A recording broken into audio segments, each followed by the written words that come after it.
Hi everyone, Hat Robin here, and yeah, I'm working my way through Master Rank a third time, I suppose. This time I'm kind of dual learning the Hunting Horn and the Lance, the two least popular weapons of the entire Monster Hunter World's Iceborne game, or at least that's what I see on a lot of different polls, so I figured I'd try to learn it.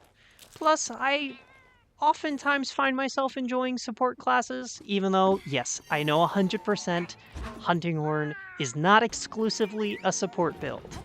This I am well aware of, especially with the amount of time that I've spent in it in this specific playthrough. Um, I'm going out and hunting in Anjanath. You see, it just kind of throws me right into it. Um, I really like the Paralysis Hunting Horn. It's as of currently, at Master Rank 1 star, it is the highest raw damage hunting horn that is available to me. Not to mention it also has white sharpness, which very few hunting horns at this point in time have. And yeah, it's more of a raw, heavy weapon, but with the kind of little spinning move that you can get a lot more procs of status. I tend to try and go status only, especially right now since I'm learning two weapons at the same time. It would be way too much to try and... brain fart.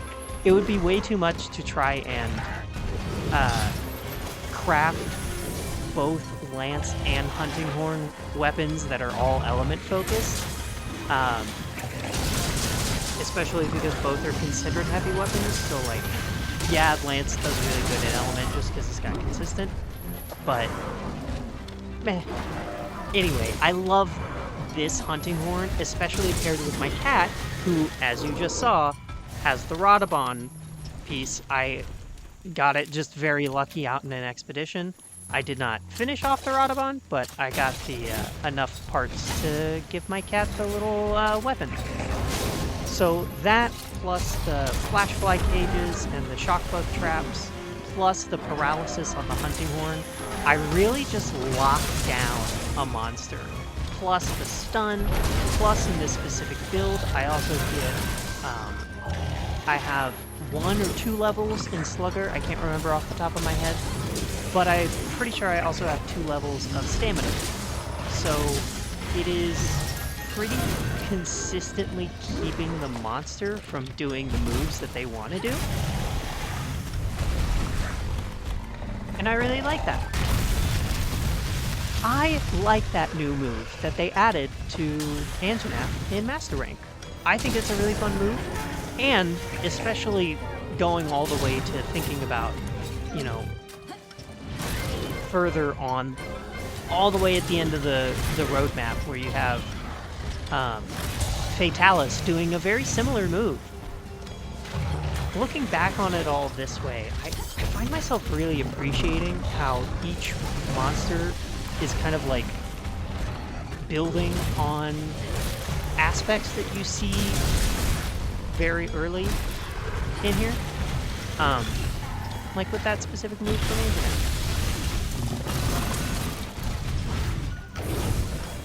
Again, we get that extra shock trap. I'm being a little extra simple in this specific play, and I'm not the most jazzed about it. I think it's... I love getting that. That's part of the reason why I really like... Ooh.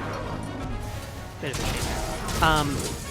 That's part of the reason why I really like Hunting Horn, because it's a KO weapon, it is my job to be at the head, which means I get to have fun moments like that, especially on Anjanath, where that will trigger a proper topple. And that's the only time you get a good topple off Anjanath, which I think is interesting. Going for the mount. Camera is wigging out. I don't know what it was about this Anjanath, but he really liked being on that ledge. it could have just been my own fault. It could have been because I pushed him over there at the beginning of the hunt, and so because I just kind of stun-locked him, that's just kind of where he stayed. Oh, and of course the pink Rathian is here. And I'm hoping the pink Rathian goes away, but of course the pink Rathian doesn't. Especially effectively wasting paralysis like that. You hate to see it. Obviously, Dung Pod.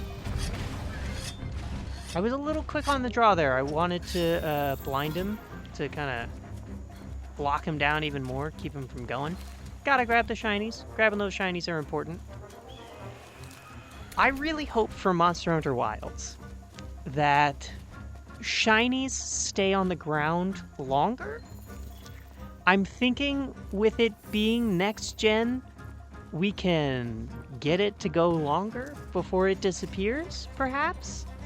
That would be nice, because I'm of the mindset of focusing in on the hunt while I'm hunting, so I only grab shinies when the monster leaves the area, and with how hard you aggro monsters in this game, get them into an angry state. Oh! Oh! Getting that grab. I'm just gonna kind of shot that for... I think what happened, now that I'm watching this back, I think while I aimed for the face, I got the scatter shot, the little scatter nuts at the top, and got them, because I was like, I could not figure out how I flinched him, because the ammo that I had doesn't flinch monsters. I love doing recitals at the head. Especially since I learned that they do extra KO damage from even Superbound. Got that lovely exhaust. I also heard something interesting, and I was thinking about it at this specific moment. That's why I dropped down, because I wanted to hit him up against the wall, and I guess I'm extra glad because my cat threw down a shock trap, and that would have messed up the entire top. But I heard that wall bangs do a percentage of the monster's health. And I'm trying what I don't know. So if anybody knows this more, please let me know in the comments.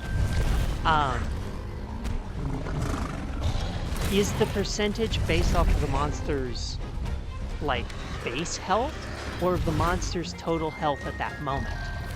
Because while I still get a lot of topples from it, also wild that I just got a sleep proc off of that. He just fell asleep like 2 seconds ago. My cat is a beast in this hunt. I love getting that hit. That's why I didn't do the wallbang there, because I figure the lower their health is, the less effective a wake up call. And also, I could be totally wrong. The way I remember it, wall bangs are one of the more effective ways to wake up a monster. How did he miss? How did he miss that Boombug cage? That's what I was pausing there for. Like, how did he miss that? I think he's getting close soon.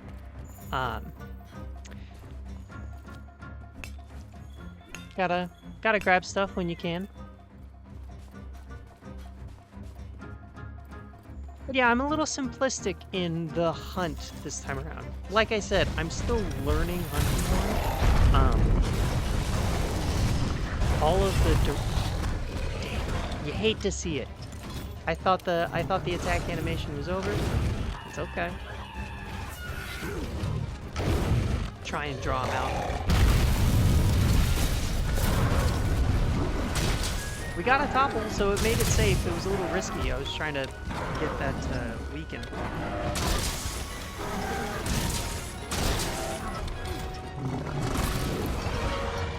But yeah, we got that.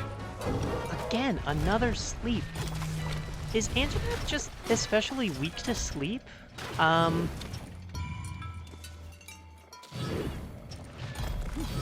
the defense up. But yeah, I'm mostly just doing super bounds.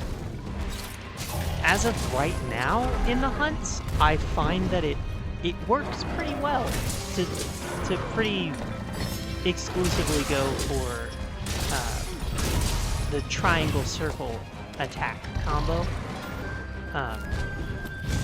Or I guess better way to describe it, it works pretty well just doing the double note. That was a lucky clutch. I was pretty far.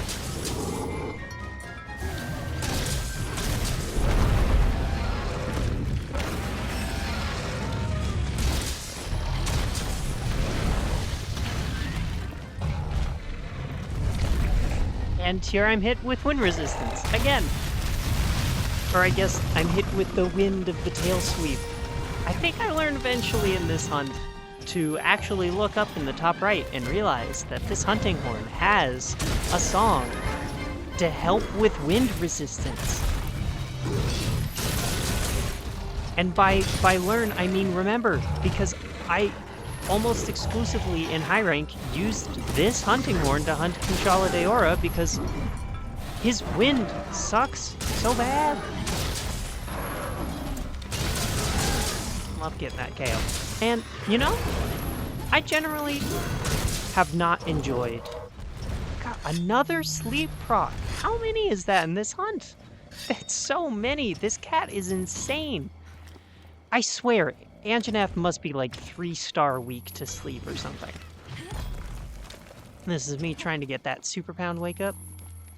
I feel like I'm pretty consistent on getting it.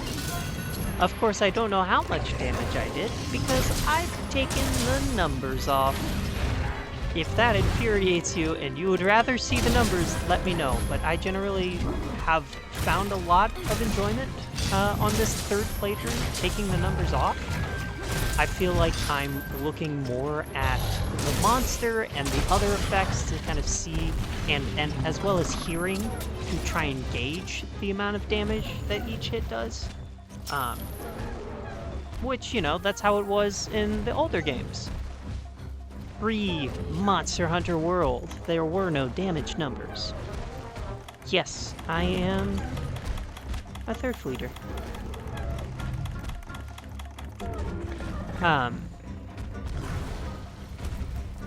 Yeah, but yeah, I've had a lot of enjoyment out of doing that. I think this is the point. Yeah. Really wanted to clutch claw on him, so I clutch, and then I realize he's about to jump, so I bail. And I bailed just in time.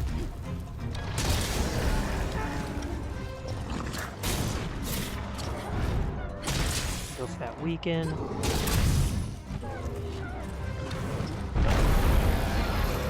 And now, he's not looking good. I wanted to see if I could wallbang him. I could not.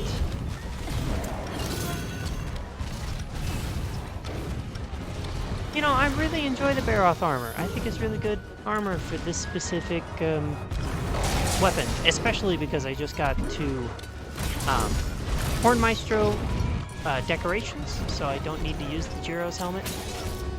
Not that there's anything wrong with the Jiro's helmet, but I would rather have my armor pieces be a little bit more uniform in their functionality and what they're good at. So, you know, he's ready to die, and my go-to is to capture. I prefer capturing over killing, more often than not. 1, it's a little quicker. 2, it makes it a lot easier. If I have it as a habit, it makes it easier to then have the special arena quests available. Because if you didn't know, certain monsters, when you capture them, you then get a special arena quest. And that is really important for high rank hunts, because that's how you get the rainbow pigment. Doing the special arena quests as well as most of the optional quests before the first title update of Base World is how you get the rainbow pigment. It takes a lot of work, but if you're in Master Rank, it'll be a lot quicker. because you'll have Master Rank here. That'll make the hunts in high rank go a lot quicker. But yeah, so unfortunately, when I queued up this quest, I did not realize that I was still sporting my Elder Dragon loadout, which does not have traps because Elder Dragons are immune. So now I unfortunately have to kill this Anjanath. I don't know why I kept that song in Encore. I think I was hoping that it would reach, but there's no way that it would have reached.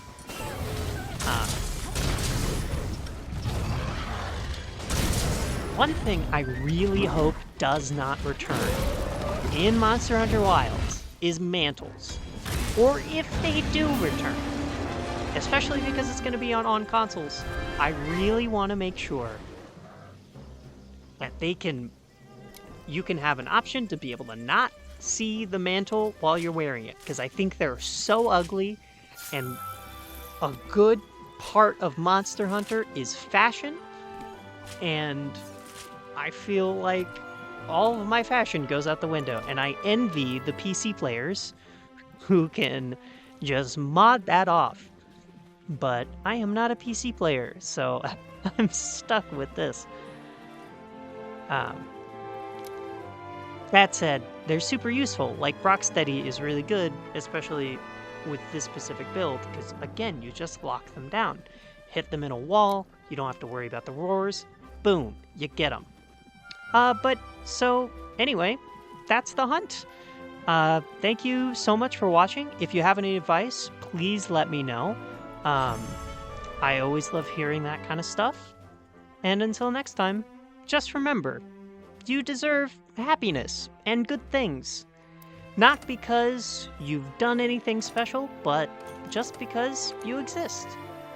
And that's good enough.